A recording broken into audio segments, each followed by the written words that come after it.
If you love sorting and organisation games but feel a lot of them start to blur together, here are 5 that do something a little different. First off, if you like the idea of sorting with a little bit of deduction thrown in, Museum DisArter is a really fun one.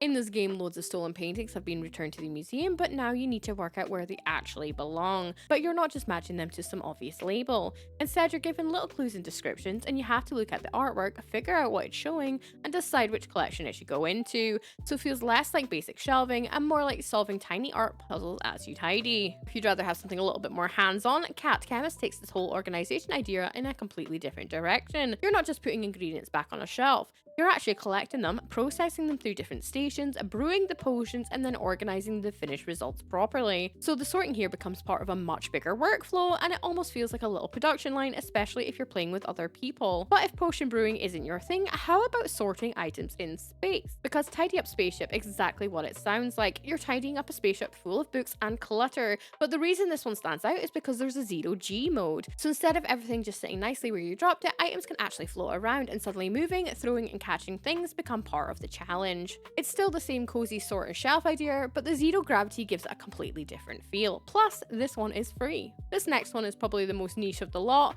but it's also kind of why I like it. In Screw It, you're sorting screws and nails, except you just don't throw them straight into storage. Some are rusty, some are bent, and some are broken, so before you organise them properly, you actually need to inspect them and repair them with tools.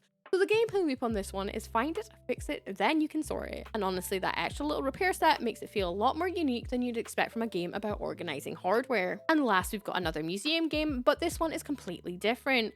In Museologist, Tidy Up the Museum, you're not trying to work out where finished items belong. You're dealing with broken fragments from museum exhibits and trying to piece them back together. So instead of sorting complete objects onto shelves, you're rebuilding the statues, fossils, swords, and other artifacts piece by piece before the museum can look right again. This makes this one part organisation, part reconstruction puzzle, and I think that's a really nice twist on this genre. So if you like sorting games but want ones that do a lot more than just give you a messy room and a shelf, there are 5 worth keeping an eye on. And if you found other organisations games with a completely different flow, let me know down below because I'll happily find more.